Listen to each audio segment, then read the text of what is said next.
everybody, it's Romania Black, and we are on season 2, episode 3 of Psychopaths. And I'm so excited by this season already. I have really been happy with the direction that it's going.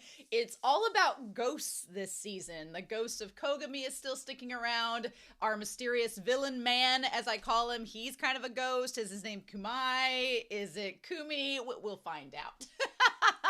But we'll find out in this season, I'm sure, for sure, what his actual name is. I'm just going to call him Villain Man for now, so we'll see. But he seems rather interested in Akane. Everybody's after Akane this season. The brains, they want to use her. Togane's trying to get close to her. We'll talk about that again in a second. Villain Man seems to think that she's the only one that can understand him. It almost seems like Villain Man wants to make Akane his version of Kogami, like what Shogo wanted, and I'm like, oh, that's gonna get interesting real quick. So, it seems like Villain Man wants Akane to be what Shogo wanted Kogami to be, and I'm like, this is getting pretty crazy. So, I've got a couple comments I want to talk about before we start this episode, though, and I might as well just start out with this one. I've had more than one person in the comments reveal to me that Mika, who is the new inspector on the squad, is the girl from the high school arc in season 1 she was the main one that her friends ended up getting killed by the artist that was working with Shogo. And on one hand, I was like, oh, well, that's interesting. She's put her hair up. Her hair was kind of in like a ponytail. Now it's up in the sideways bun now, so her hair looks a little bit different. On the one hand, I was like, oh, that's cool. And on the other hand, I was like, does the timeline match up with that? Because was she just graduating high school and then instantly went into the safety bureau after passing the exam? It seems like a really big jump for her to be at this art school, and then she passes an exam that lets her be an inspector at a federal government bureau agency. That seems like such a giant, massive jump in occupational things, but I mean, that's cool. It's fine as long as the timeline matches up and it's not like a plot contrivance. I guess that's fine. But here's my thing. I was kind of like, oh, cool, thanks for telling me. I would have liked to have figured that out on my own. Because I have a feeling, since she's a prominent character from a season arc in the past, that's gonna get brought up maybe at some point. And it would have been cool as a reactor to make those connections myself. I'm all about making connections myself. I like to figure things out for myself. I've said that repeatedly throughout this season so far. I like to figure it out for myself. So, just FYI, please don't tell me these things. Let me figure it out. At the end of the season, if I haven't figured it out then you can bring it up, and that's cool. But revealing it before we're not even 2 episodes into the season and you're already trying to tell me these things, please don't do that. And I don't mean to be hateful or disrespectful, but as a reactor, that completely ruins the experience of being able to figure it out on my own, which this is a mystery series. That's the point. And the one commenter gets a free pass because they mentioned it at the end of season 1, and by my logic of what I just said, you are correct in doing so. But the others that said it like instantly in episode 1 of season 2, I'm like, whoa, slow down. Let me try to figure it out. We got 12 episodes here. If I don't figure it out by episode 12, then you can bring it up. But just FYI, because that kind of irks me and I want to keep reading comments for this series. I don't want it to be like other series where I've had to stop reading your comments. So please do that. That's my only thing. I was like, Psychopath season 1, everybody was amazing. And season 2, everybody's jumping the gun. They're getting excited, trying to tell me things. Let me figure it out on my own and we'll all be good.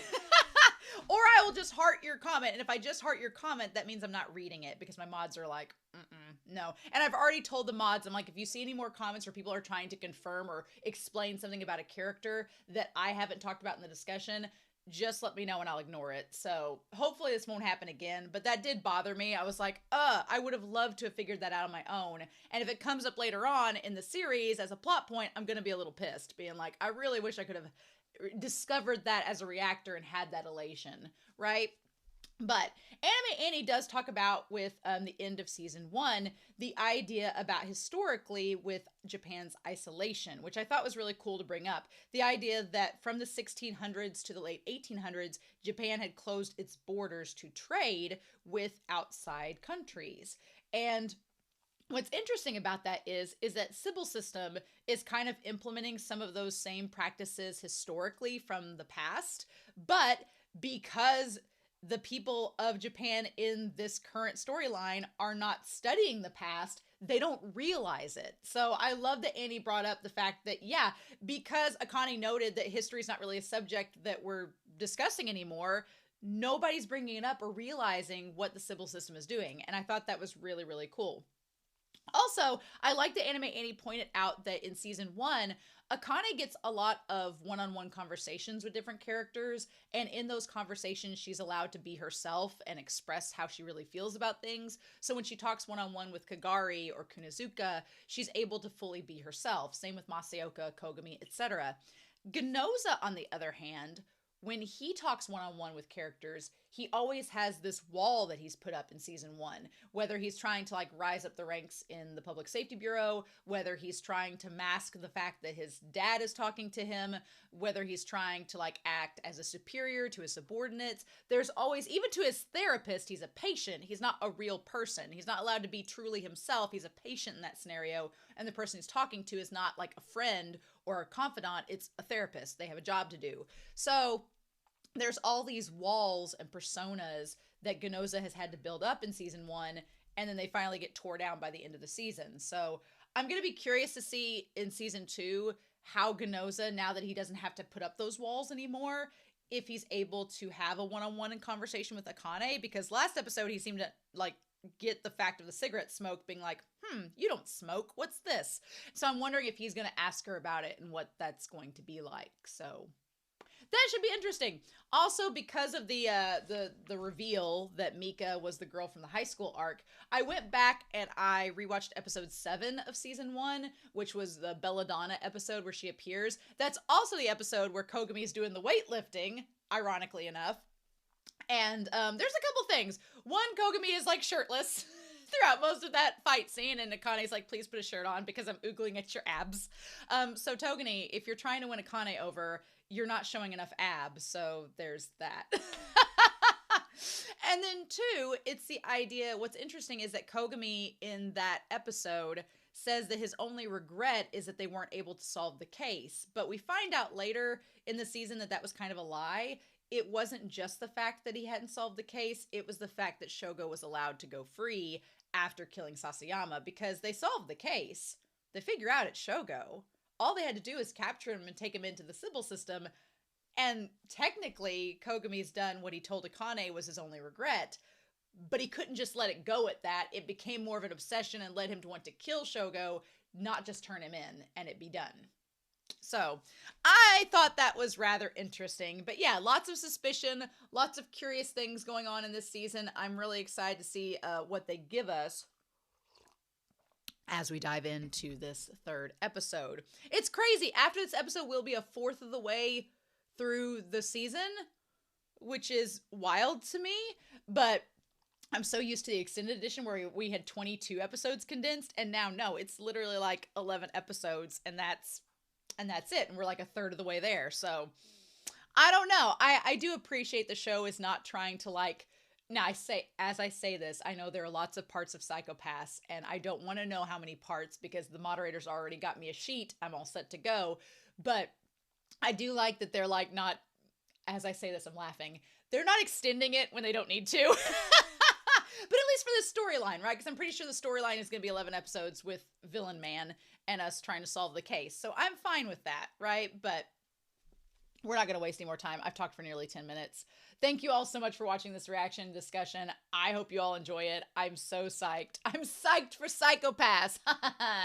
But we're going to start episode 3, and we're going to do that here in 3, 2, 1, and let's go.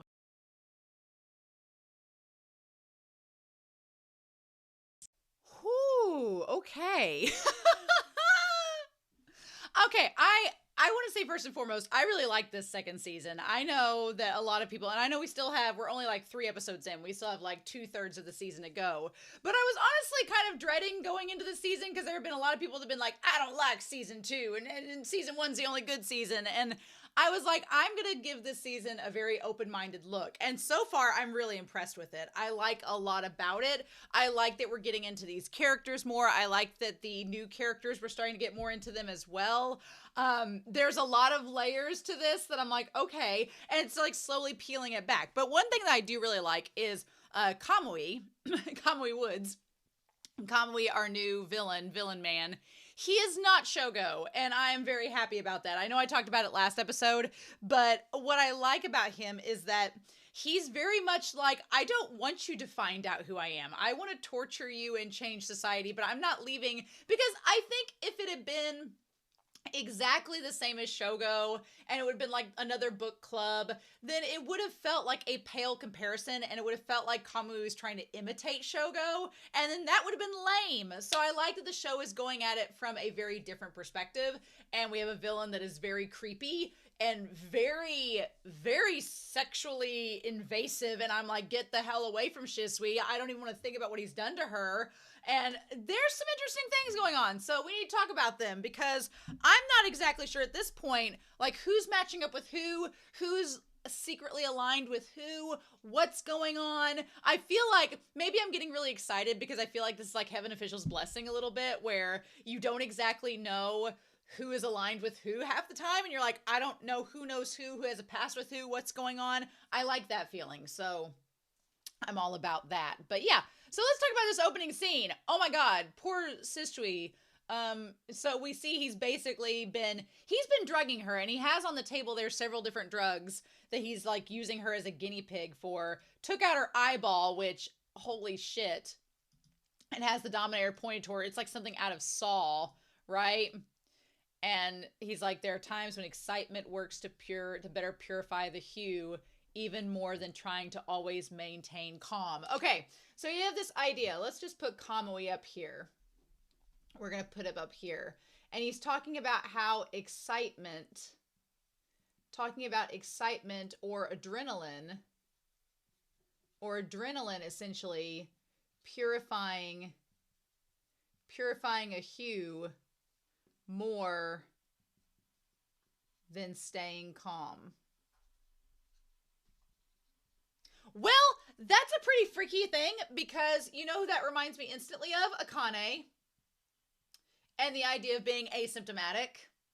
It's basically like she has had a lot of moments throughout the last season where her hue should have been skyrocketing by the adrenaline, by the fear, by all of this emotional response she was having, but it didn't. And that kind of tied back to Shogo, who even killing her best friend didn't have his hue change at all. In fact, it went down to 0. So it kind of reminds me of those two individuals that could naturally be that way. It's like, basically, Kamui, is he trying to force people to be asymptomatic? It has a very X-Men vibe to it, that he's experimenting on them, being like, can I force people, can I biologically like get in their system this drug that will make them be asymptomatic, right? But there's more to it than that, right? There's more to it than just that there. And her looking over and seeing her eyeball in the tube is absolutely terrifying. I would be freaking out too. I would have an absolute panic attack if I realized that my eyeball was staring back at me. Also, I like that Shogo last season had like the Dior coat, like statement jewelry, the highest fashion, and this mofo is in a damn sweater vest like Mr. Rogers, sitting there being the creepiest thing ever. So I want to know more about Kamui. I want to know about him. I'm curious. But, and where is he? Like, what basement is he in? Where is he at? How did he get here in this little laboratory that he's created? It's freaky. What's going on? And he's like, I needed an eye from an inspector. Well, clearly he needed an eye from an inspector to control the Dominator, right? I want to see what's on the screen here. So, okay, we have her blood pressure on the screen, her pulse rate. He's talking about, like, what her hue has been over a certain period of time. There's, like, what she sees. There's a couple scans and radars there, right? But he's basically just using her eyeball to scan her and measure, maybe to see how the Dominators work so he can take apart the Dominators, right? And so her crime coefficient keeps going up, and he's like, your fear is going to end soon, Shisui. I'm going to make you clear to make up for taking your eyeball. Like, what a gaslighter. What an absolute manipulator of emotions, right? And he's like, I understand how you're suffering. Your worries about your hue worsening every time a crime occurs.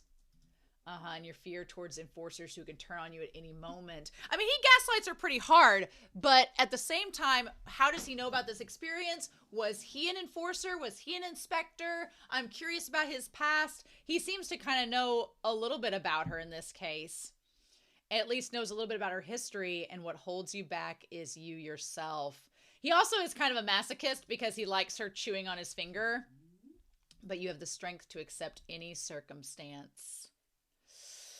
And that's exactly why you've been suffering, because you've just been tolerating it. Like her biting down his thumb. But he's got this IV in her, right? With this yellow liquid. So then there's the question of, we have the whole Owl Pharmaceuticals thing, which that was a target of one of the bombs. So here we have controlling the hue with the drugs. Controlling the hue with the drugs. So, okay. You have this whole thing, and that is tied to Togane's family, right? Tied to Togane's family. That his family has been in charge of creating the drugs that are trying to control people's hues, right? Which is interesting because that kind of, if you think about it that way, that sort of placates and is being complicit with the system. Yeah. So if you think about it that way, I've kind of been thinking about this. The drug situation, you could say, well, that could instantly get out of hand, right?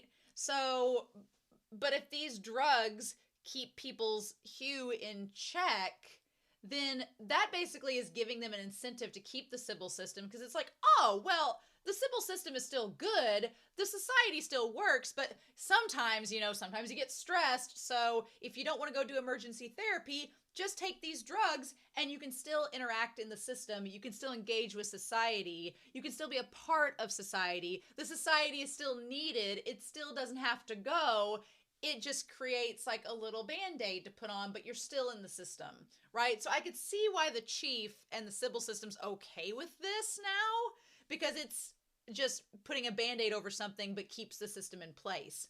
What Kamui is doing is going to uproot the system, kind of like what Shogo was doing, where if people think that Kamui is a savior, that he's a savior for them, then they will go to him more than the system, and that could overturn the system. Because here's the thing, the idea he says is he wants to make people invisible. He wants it to make it to where the system and the scans can't detect them, which is what Sybil system says is not possible. Sybil system's like, no, we are obsolete, we are omnipotent, we are not obsolete, you cannot escape us, all this sort of thing. He's like, but what if we could? He wants to make them all ghosts where they're invisible and the scan can't detect them, right? That's his goal. That would override the system, whereas this isn't making people invisible, it's just keeping their hues in check within the system where they're still being seen. So this is going too far for Sybil system. This is being complicit with the Sybil system. So there is a distinction there, right? And what's interesting about it is that Kamui is perfectly fine becoming this savior that everybody's asking for. The thing about Shogo was that Shogo really didn't want any notoriety. He wasn't after anybody mentioning him. He kind of wanted to actually be a ghost and just slip in, cause crime, and get out where no one knew he existed. But he also was bored and wanted to be challenged, and so that led him to, kind of try to bring Kogami out into the open, and in turn, that ended up getting him caught. So it's funny how that works, but I think Kami is much more disgusting than Shogo. Shogo had a charm to him, whereas Kamui is just violating people against their will, and he's basically sedating them to a point where they're almost like brainwashed, right? It's creepy. where he's like, I'm gonna release you from yourself and from the Sybil system. It's weird. It's like almost turning them into a vegetable, but it's like turning them into a vegetable. But he says that it's the true you from long ago, before the Sybil system was in place, before you had all of these anxieties. And it's like, no, that's not exactly true. I don't know how I feel about that. And he's like, see, now you're not a target for enforcement, so it's fine. And she's like, who are you? And he's like, I'm Kurito Kamui. Like, he tells her his name, and I'm going to make you and this world clear. And he's like, so clear, they're completely invisible. Like, I don't know. He's gross. He's creepy. I don't like him. No, does not have the Shogo charm. And I guess that's the point. He's the villain. We're not supposed to be charmed by him. I think the problem was with Shogo, a lot of people actually liked him. It's like, and he had this charm where you kind of like rooted for him, and it's like, oh no. So this whole thing about Akane being crazy is fascinating to me. Like, I don't think Ginoza thinks she's crazy, but yeah, going to her apartment and looking, well, they all know she has the cigarettes in the ashtray now, right? And her apartment's kind of a mess. It's not the most messy. She says it's disorganized. It's really not that bad. She just has some bottles and stuff lying around. It's not the messiest house. This ain't an episode of Hoarders. This ain't the worst house I've ever seen, right? And he's like, well, this place is quite a mess. And she's like, it's not really that bad. So they think that she carved the WC into the wall. They think that was all her, that she actually did it. And I'm like, that's a pretty wild concept. They don't think anybody snuck in because the scans can't detect anybody. I'm like, and yeah, she's had like moments of where she's been obsessive about stuff, but I wouldn't describe her as, showing behavior that exhibits her being crazy. But yeah, and then Mika is here's the thing about Mika, right? And we're going to talk about her because I feel like some people are probably annoyed by her character. She can be very frustrating, right? But here's the thing about Mika, okay? If we're looking at her from the schoolgirl arc, where she's from, we should probably take that into account, that in the past, she had friends that she sent to their deaths, essentially, because she did not challenge or speak up against the system. Which is funny because Akane is typically working against the system. But the point is that Mika, she was kind of complicit. She let her friends go off and die, and she even suggested, she's like, yeah, go do whatever. Go talk to her. It's fine. I'm doing my own thing. And I'm sure that affected her. I'm sure it affected Mika and what she thought about herself after all that happened. And there was probably some guilt there, right? But in order for her to be able to be an inspector and be able to cause the change that she thinks that she can, she has to believe in the system. She has to believe in the system and all of its rules and regulations, right? So she's what's interesting is Mika is in the situation of Ginoza from last season. That's the funny part. I kept comparing her to Kogami the last couple episodes, but no, Mika is Ginoza.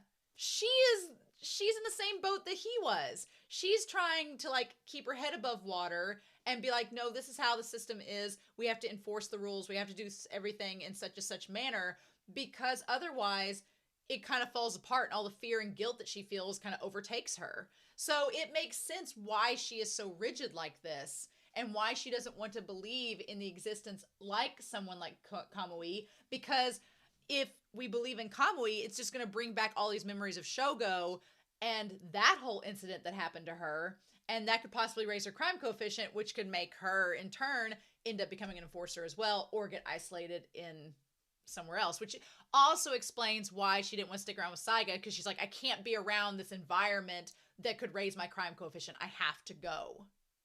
So, yeah, because she didn't have an excuse going to see Saiga to behave like she does on the crime scene. On the crime scene, she has an excuse. She's an enforcer. She's an inspector. She has enforcers under her. She has a reason to be as uppity as she is. If she was just visiting Saiga like Akane did, she doesn't have that reason anymore. So there's no way she needs to be there. So that makes sense now. Mika is basically in the same place as Ginoza was. And knowing that, I'm like, okay, I forgive her a little bit for being annoying because I'm like, you kind of see what she's going through as a character and you can relate it back to Ginoza and it makes more sense that way, right? But the idea that they can't detect anybody is interesting. Where she's like, Ginoza, do you really think that I did this? She's like, check my hue if you doubt it. And Mika instantly checks the hue. Like, she doesn't even wait. Mika just checks it without even thinking about it. She's like, okay, fine. And then it's like 38.4. There's nothing wrong with her hue at all, right? Which is insane. Now, Togane's been looking around this apartment all the time. Togane is fascinating to me because he is trying so hard to like get on Akane's good side. He is trying so hard to win her over. He is all but at her feet begging, being like, love me as your fellow enforcer. I am your ultimate. He's like, I am your Rottweiler. Let me be your dog. I will be at your feet. And she's like, whoa there, Togane. He is trying everything to get on her good side, right?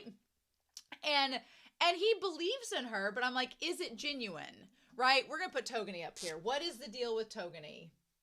We need to talk about him. So he seems like he's on her side and is a believer in the devil's proof. We'll talk about Togane in this. I'm curious with how the Sybil systems like watch him. Like, fascinating, right? So yeah, she's like, what are you doing? And he's like, well, he looks in the mirror and looks around and everything. He's like, well, there's no way someone could have broken in, but I believe in Tsunemori. So we have these two impossible scenarios. And then he's like, entrusters should trust the inspector. And I like that Mika's like, well, I'm an inspector too, damn it.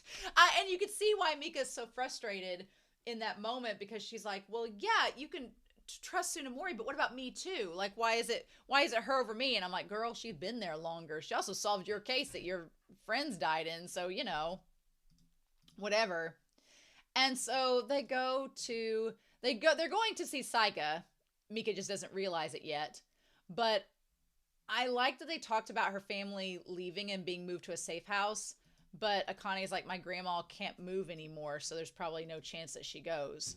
And in that moment, you see Mika's guard go down a little bit, where Mika's like, oh, okay, I see. Like, there's a little glance that she gives to Akane in that moment that shows her being, like, sympathetic and being like, oh, your grandma can't move. Sorry. That was, So Mika's not a total bitch. She's going through a lot. And then Akane's like, go right at the next fork. I like that we detour off the straight and narrow, going to see Saiga. We're getting off that track. I'm so sad that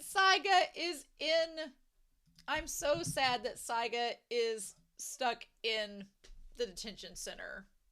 That's so sad. No. I was like, no, Saiga. But then again, he did tell Kogami, he's like, when they find out I've been helping you, they'll probably kill me. And I'm glad they didn't kill him. He ended up turning himself in because he felt guilty, supposedly, and probably because he didn't want to die. And so he ends up there. I feel bad, though. Like, he has his room and everything and has his books and stuff, but they didn't give him all his books. It's so sad. And he has a little leather couch and everything. I feel bad that Saiga's trapped in the little prison cell. I feel bad for him, right? I kept wanting him to bring up Kogami in this conversation, but they didn't, and I'm sure that maybe it's not time yet. I feel like he's gonna bring it up. I feel like he's gonna bring up Kogami at some point with Akane in some way, shape, or form, right? Because he talks about her being a good student and everything. I feel like that's gonna get brought up. But yeah, and you can tell he's like, well, that girl seemed pretty scared of me, and Akane's like, I don't know why, and he's like, I do. He's like, she thought her crime coefficient would go up by talking to me.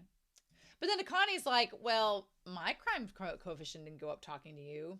Which, again, I'm curious if Akane and Shogo were like the prototypes of what Kamui wants everyone to eventually be like, where their crime coefficient doesn't go up because of stress. It just stabilizes, weirdly enough. Because, yeah, I was waiting on Saiga to comment about her crime coefficient not going up, but that's probably a discussion for a later day. And she's like, do I appear sane to you? Now, Saiga does not answer that question.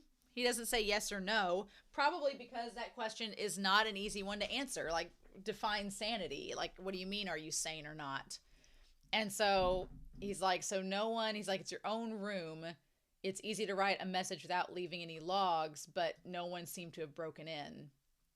And so he's like, you just want me to try to like figure this out. And he's like, I don't know if I'm good for this job. And she's like, I don't know anybody better. And so he's like, well, did you figure out what the message means? And it says, what color? And he's like, well, that's a strange question. Why would somebody be asking that? And who are they asking it to? That's the better question. Who are they asking that question to? Who's it meant for? If color suggests hue, then what is the point of asking the question to people that know that? You can just use a checker to find it out. But who is the message for? It's like someone who is at the crime scene, the Public Safety Bureau who would see it later, or is it a question to themselves? Because, yeah, if this guy, Kamui, is giving people drugs to alter their number to where they're no longer able to be a subject of enforcement, what about the color? Oh, so maybe the drug alters, because that's what we've been seeing. All the numbers have always been like the big factor. Like we always see crime coefficient and we see a number and we're like, okay, the number determines whether you get killed or not. But what about the color? So what color could mean even if your number changes, does the color not change? So that could be maybe a way to detect. Could it be possibly a way to detect whether people are on the drug or not if their number is changing, or if their number is going one way but their color is going the other way? Would that symbolize that they're on the drug? And is that a way to tell? That could be. I mean, that could be. Because the guy the Kitakawa guy, right before he died, he said, what is my color now? And so was it a mocking joke? Was he saying, my number says this, my color says this. What does that mean? Is that important? I think that's important to know, like, who is the question for that we're asking? And they're like, no one else could have written it besides the inspector who was there at the site. Except if it was Kamui, but it'd have to be a ghost. A ghost who lost sight of their color and is asking around about it. That sounds like a fairy tale. And she's like, well, what do you think? Because this guy is kind of messed up too. I feel like Shogo's all about philosophical stories and this Kamui guy is about fairy tales, which, philosophy's not everybody's genre, right? Not going to be good for everyone. So she's like, what do you think? A missing inspector and messages that possibly can't exist. She's like, I'm going to investigate this case. It's not going to be easy because, again, last season was all about finding proof and evidence and proving that something was actually there, and there was a means to do it. Here, it's like it's a magic trick. We're trying to get the magician to reveal their trick, and we have got to figure out how the magician is doing it, but we don't have any clues. It's like the magician doesn't want you to figure out their trick, so you're just kind of guessing half the time, throwing stuff at the wall, seeing what sticks, and what could possibly give us a lead.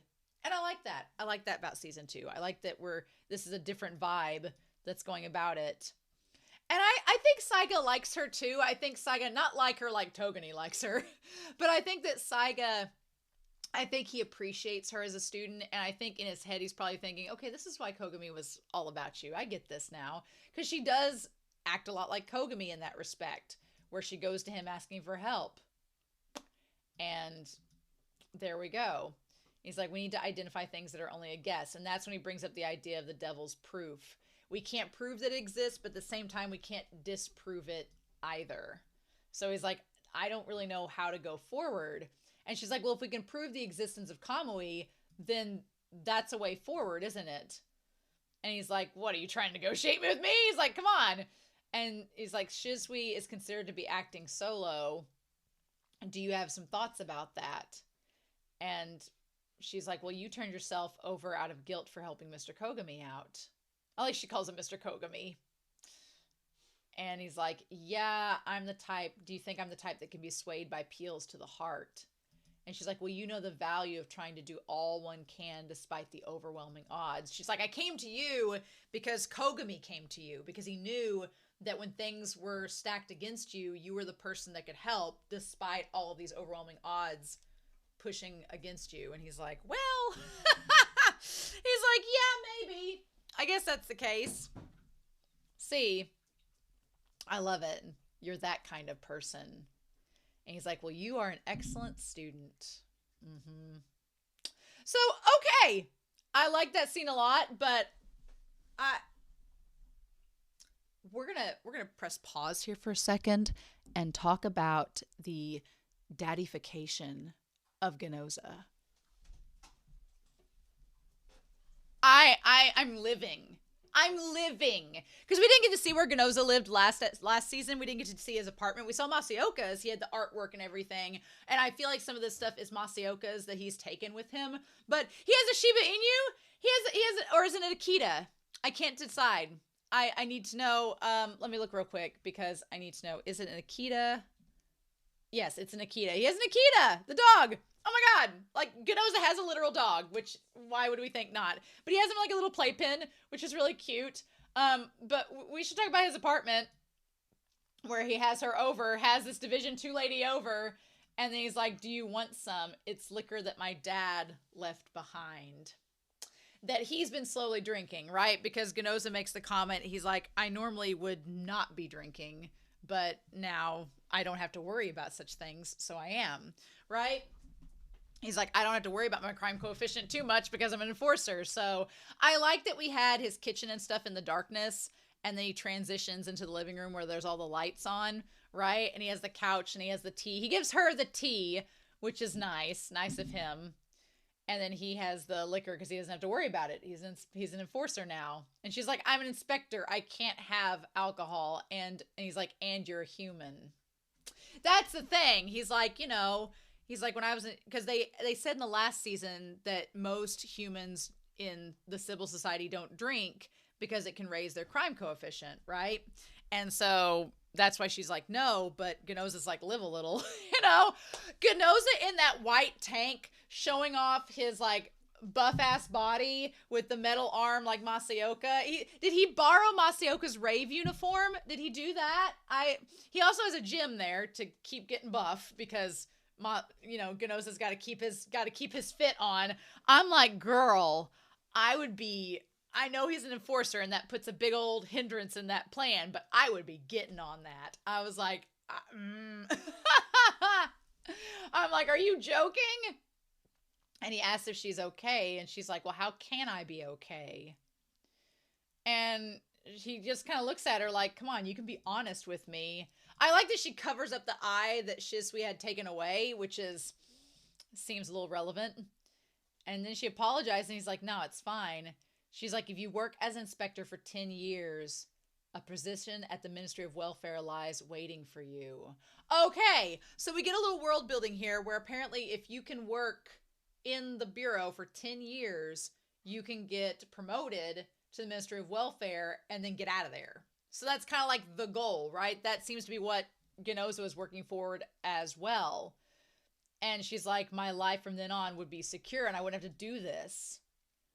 But life isn't so simple. And I like that we see the dog. I think there's obviously some symbolism there of the dog in the playpen that's not allowed, that's kind of trapped and imprisoned there, that's not allowed to move around freely. There's definitely a tie to that and tying to what she's talking about of not being able to move up and being trapped in the bureau. And he's like, are you being sarcastic? That's kind of a sore subject for me now. He's like, hey, I was trying to move up too, but now I can't. So, are you trying to poke fun at me? Are you mocking me for that? And she's like, oh, well, never mind. Sorry about that. And she's like, I guess so. Yeah. And then the looks between them, the sexual tension, the looks between the two of them where she just kind of glances over like, I know it's her first time having drinks with him, but girl, I wouldn't make it my last. I'd be back there again and be like, let's see if we can move beyond the living room next time. And she's like, I wonder where I screwed up when I helped Division 1. And I like that she brings this up. She's like, where did I screw up at? Was it when I when I helped Division 1 letting Kogami escape was when I shot him. The him is in quotation marks. So it seems like she had a relationship with the one guy because she had like, and he's like, oh, that enforcer, because she shot him and killed him, right? Now, I believe that was that an extended edition scene? Maybe it was extended. I think it was an extended edition scene and it wasn't in the original season. So maybe that's why him was in quotation marks. Did she have a relationship with him? I don't know. I'm just saying Ginoza is a lot handsomer. So, you know, just saying. And he's like, it wasn't your fault. It's an inspector's duty to shoot a running enforcer. And he knows that because he used to be in that position as well.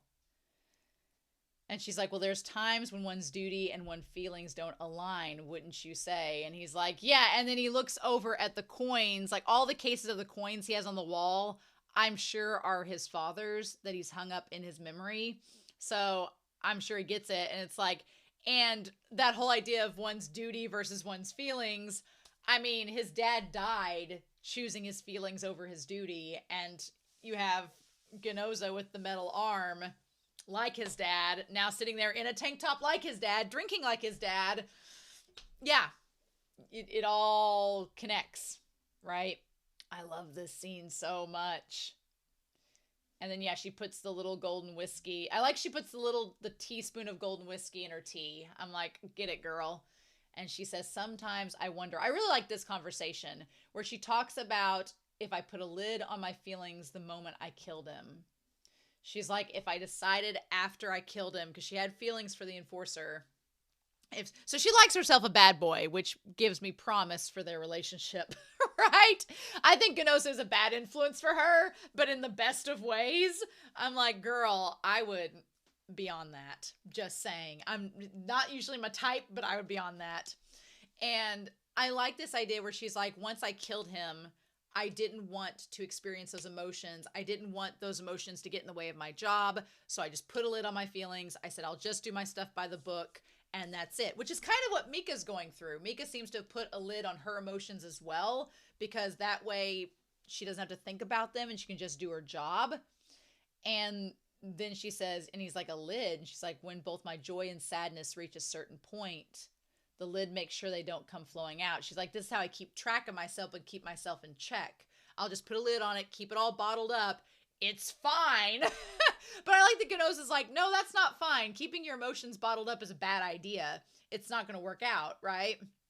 And she says that, you know, when I have the Dominator, that's the one time that I can actually let that lid out. She's like, it seems like I'm looking from the outside of this lid with cold eyes, and that's how I feel. Like, I suppress myself, but then when I use the Dominator, then I can take the lid off a little bit. She's like, and that emotion starts to come out. So she's like, I almost felt joy when I shot Kitagawa, and she's like, and I feel bad about that, but it was like that, using that as the one time I can let that emotion out. And it kind of reminds you, you know, if you know anybody in law enforcement or in a position like that, that kind of seems like, I've talked to people who are in that position, and that sort of seems like it. You have to put your job before your emotions, or at least that's what you're taught to do. But that can lead you to make some very bad errors out of emotion later on, because you're not venting, you're keeping the lid on until it explodes rather than just let it all like slowly come out naturally. Right? And Ginoza's just kind of like, okay, keep talking. All right. And she's like, it starts to come off and my rationality stops. Yeah, I just feel, you know, and it's not an excuse, right? She's like, the rationality is what makes me an inspector, but because I bottled up all these emotions, then they all come out at once, and I do something that I maybe shouldn't, but it's just the result of my own actions, and it leads to this cycle. And I'm glad she comes out and says that, because that speaks a lot for her character and a lot for her personality, and a lot of her actions now make sense because that's her rationale and how she knows what she does. So I'm like, girl. And then she's like, that time I shot Kitazawa, I almost enjoyed it. It's a bit dangerous, isn't it? And then she gets up and she's like, and now all I've got now is this job. And Ginoza kind of smiles at her, being like, I know what that's like. I know how that feels. I thought she was going to straddle him in that chair. I was thinking that she's like, I'm definitely going to cling to it. This job, that's the only thing I have left. And she's like, thanks for the drink. It was good. I was like, I thought she was going to like straddle him in that chair. I thought she was going to kiss him. I thought she was going to do something. If she becomes an enforcer, then it's over. They're probably going to do it because, I mean, Shion and Kunozuka, ain't nothing stopping them, but there's still this barrier between her and Ginoza, and I'm like, girl, go back and have another drink with him. I'm sure he would not say no. And then, oh, his little dog. I want to know the name of his dog. I really do. She's like, I wish we'd have a drink together sooner. I don't want her to die. I'm afraid she's going to die. And then he's not. I want Ginoza to get laid, damn it. Let our boy suffered enough in season 1. Let him get laid. Can we have this happen? He's like, if I was my old self, I wouldn't have had a drink. He's like, if it was me in the past, I wouldn't be having a drink with you. I like that he kind of just has, again, we talked at the beginning in the intro about Ginoza being able to have a one-on-one conversation with someone naturally. And he seems to be able to do this with her, which is great, right? But that conversation about old self, Kamui seems obsessed with bringing people back to their former selves before they were worried about the Sybil system, back when they could just be themselves and not have to worry about the Sybil system. He's trying to create an artificial version of that, whereas Shogo was trying to disrupt the Sybil system and let it happen naturally, like make it to where the Sybil system wasn't a thing and people could just be themselves and not have to worry about the crime coefficient. It almost seems like Kamui is trying to create an artificial version of that and force people to be in that state until they get hooked on it and they like it. And then they're like Kitakawa or this one guy where that's all they want. They're like, I just want to be able to be myself, as Kamui states, but it's creating this artificial high. It's weird, right? It's very weird. And my dog is asking for a toy that I don't have. I'm like, I don't know what you're talking about, buddy. So it's weird. But anyway. Oh, the Ginoza daddy scene. Give us more show. Give us more with him in this. I am here for it.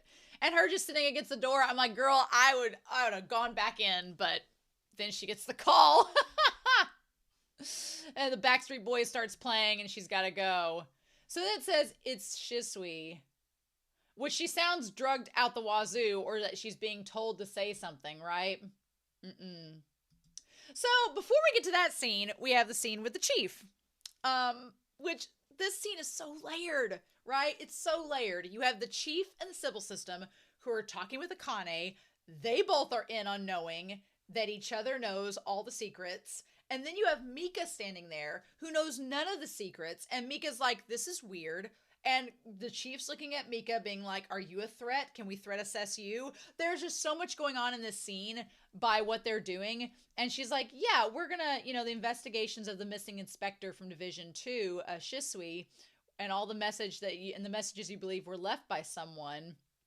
So you want me to let Division 1 take the lead on them. And yeah, Akane is obsessed with this case. I don't blame her for being obsessed on this case because it's her proving her sanity. I would be obsessed as well. If people were saying that I was crazy and I was like, nope, I'm not, then I would probably want to solve that case as well. I don't know why they're doubting her. I'm like, I would absolutely be wanting on this case. But what's interesting is that, she's like, yeah, and we won't neglect your usual operations. And Mika's just kind of like, what is going on? I like that moment where Mika looks over at Akane like, you're getting your way. And the chief is looking, and you can see Mika looking over at Akane, and Akane looking at the chief, and the chief's looking at Mika. It's just like the Spider-Man meme where they're all like pointing guns at each other. The standoff there is interesting. I'm curious to think what Sybil System thinks of Mika. They don't seem concerned about her, but I'm curious, right? Because especially if you have Toma, who is one of the brains with the chief, and Toma, who is in that art academy and maybe knows her, that is interesting. So, There's a lot going on there. There's a lot going on there. And then Lady Gendo's like, I want to speak with Tsunemori alone. And Mika's like, whatever. Like, I'm sure Mika thinks that Akane is getting special treatment, which she is. My fear is that Mika is going to try to dig deeper into why Akane and the chief have this relationship, and it's going to lead her to know too much. And the chief's going to be like, nope, not going to have it. So then the chief's like, well, what do you think about this? And Akane is like, so can anybody get past the Sybil system? And the chief's like, no. Which, of course, the chief says no. The chief is like, no, the Sybil system is perfect. Why would we acknowledge that someone can get past us? And Akane's like, okay. Akane's like, I knew asking this question, you were going to say this. So, she's like, and then the chief's like, I want to know your thoughts. And Akane's like, do you think I'm crazy? Is that it? And the chief's like, well, normally, yes, but this is interesting because you don't seem crazy. So can you lose your sanity when the psychopath is so clear? That is the question. And the scary thing is that Akane, on one hand, has the Sybil system kind of where she wants them to be. But on the other hand, the Sybil system kind of flips it back on her this episode and says, well, we're now experimenting with you because we want to know, like, are you crazy? Because if you are, that's fascinating research that we should know. And my fear would be that they'll discover, they're like, we'd really like your brain to pick at, you know, if you die or something. So we could have that. That'd be great. Do you want to be part of the Sybil system? Maybe it'll get to that. I don't know. And then I like that Akane just throws it right back. They just have such an and yes relationship. And Akane's like, fine, you want to sit back and watch? Whatever. I'll figure it out myself. Just let me have my clearance. And then I like that the chief says, now hold on. I have a question about the personnel that's with you. That's when we get this. It's not Hinakawa. They ask if the new enforcers are doing okay. And then she says, I want you to report on Togane as often as possible. Sakuya Togane. I want you to report on him to me as often as you can. And she's like, why? She's like, it's been erased from the official documents. Which I'm like, why was it erased from the official documents? But he showed the highest crime coefficient on record. She's like, wait, what? So, Togane has the highest crime coefficient. Okay. On record. I'm like, is she going to do a scan of him now to see what it is now? So what did he do to get the highest crime coefficient? Is he a serial killer? Is he a mass murderer that is just pretending to be perfectly normal in front of all of them? That just, like, the moment that she said that, I was like, oh, wait. Akane's been in rooms alone with him. What does that mean? But we don't know the circumstance. We don't know the reason why it was the highest. We don't know how they got it to go down. But there's all these questions, like, is he taking his family's drugs? Is he a guinea pig for his family's drugs? And that's getting his crime coefficient down to a reasonable level that's still high enough to be an enforcer? There's that. Is he... I don't think... Here's the funny thing. I don't think he's working with the Sybil system because they are curious about him. They want to know more about him. So there's that. But then if Kamui is against the Owl Pharmaceuticals because they're continuing the system and he wants to dismantle it, then he would be against Togane. So Togane's probably not working with Kamui. Probably not. And it would make sense why Togane, and my dogs are playing, it would also make sense now why Togane wants to help Akane weed out Kamui, because if Kamui is a threat to his family and their corporation, then he'd want him gone. So there's all these interesting dynamics. We have kind of up here, we have the Sybil system that's working with Akane. We have Togane that's working with Akane. The Sybil system wants to use Akane to find out about Togane.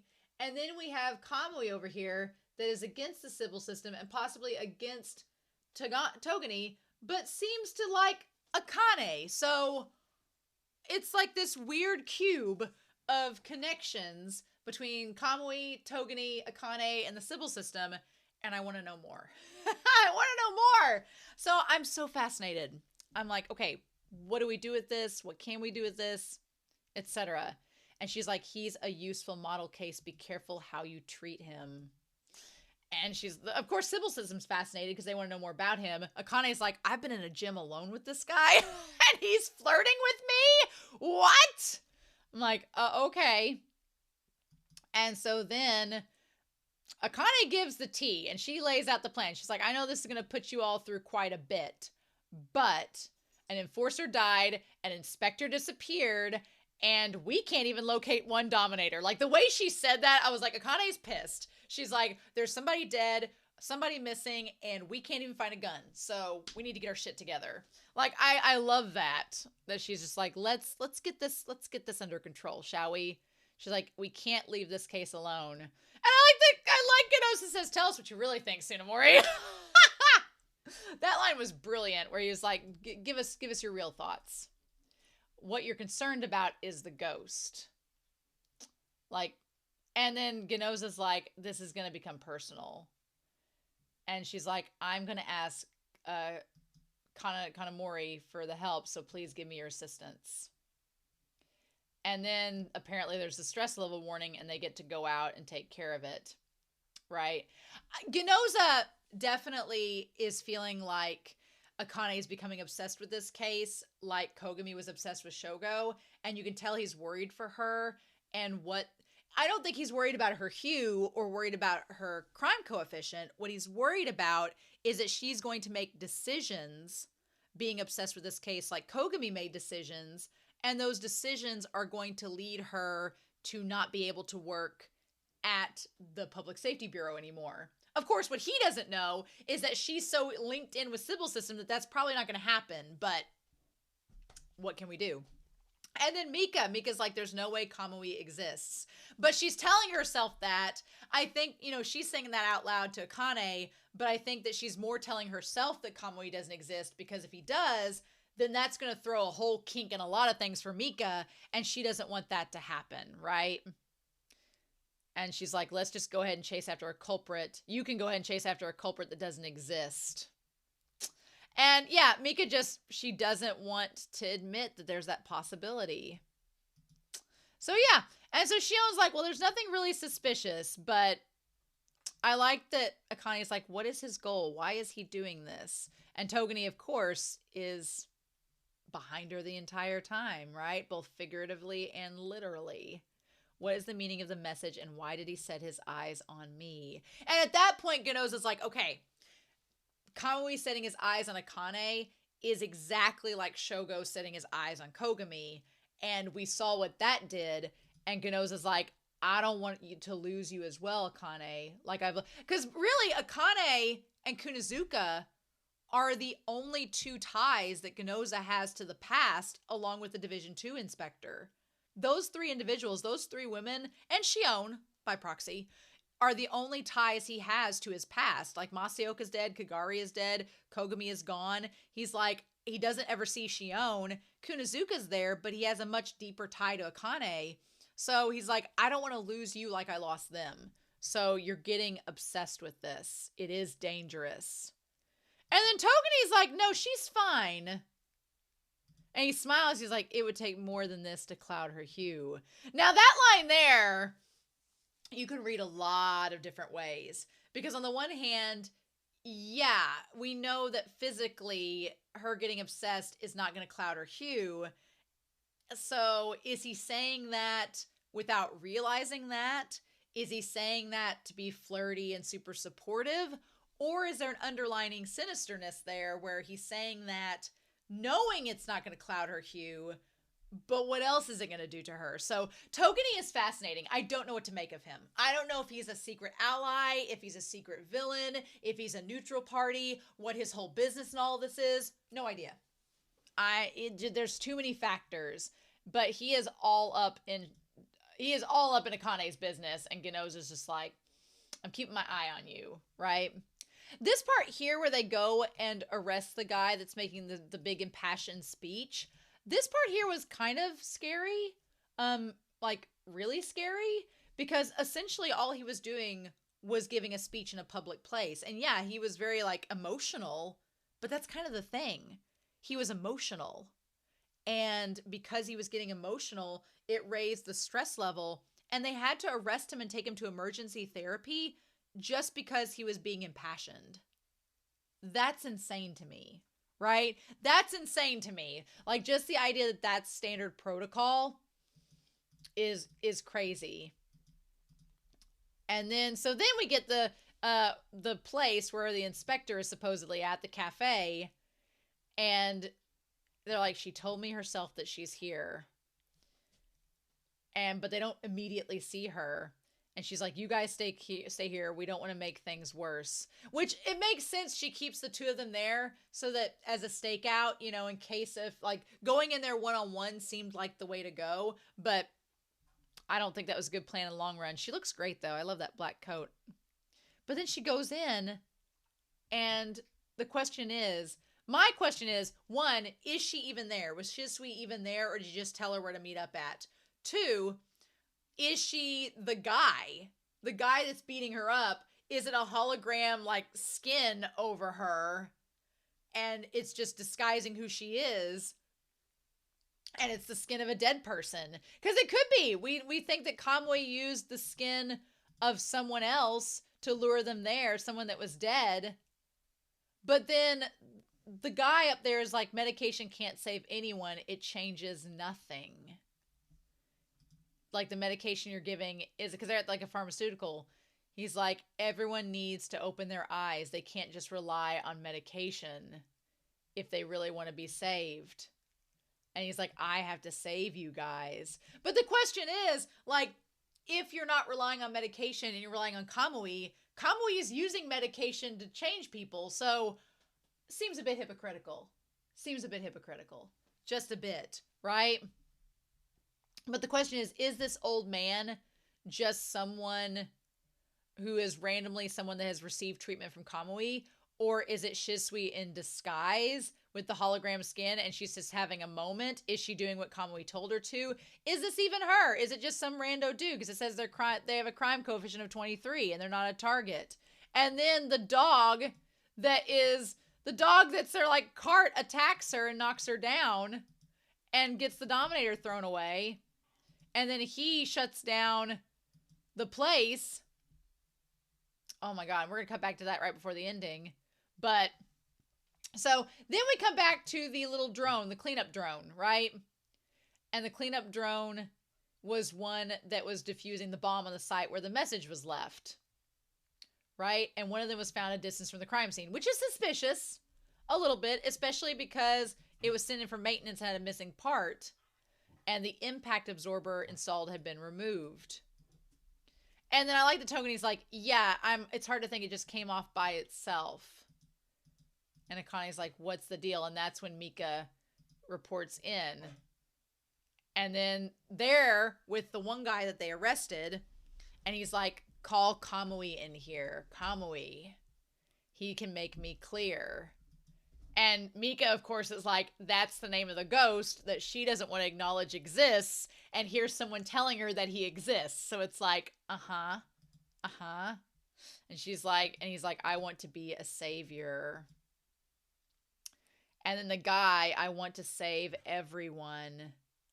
Just like Kamui does. As he's like beating her up, right? And then he stares at his fist that's covered in blood. As his eyes are like dead inside. And that's the end of the episode. So yeah, lots of questions. Togane is fascinating. The fact the Sybil system wants to keep tabs on him. And he has this mystery surrounding him. We need to know more about Togane. Kamui is terrifying. I don't like him. Villain man is villain man. And he's creepy. I don't like what he's doing to Shisui. I want to know more. This whole like cube of power and authority struggles that's happening in this season is really fascinating. And then I really like the Division 2 Inspector now a lot more and her possible relationship with Ginoza. Hope she doesn't die next episode. That'd be a shame. Because then Ginoza will be just down to Kunozuka and Akane. Nope, not having that. And then as far as Mika goes, I definitely understand where Mika's coming from more now. And I'm curious now that everybody's asking for Kamui, which supposedly doesn't exist, where that's going to go. So I'm so curious, but I'm more curious to know what you guys think below. Please, no spoilers, hints, or clues, but I'm curious to know what you thought about this episode. I really enjoyed it, but I will be back very soon. I hope you all have a wonderful week. Please stay safe. Take care. I'm going to go feed my dogs who are hungry for lunch now, and I'll be back next week with more Psycho Pass. Bye!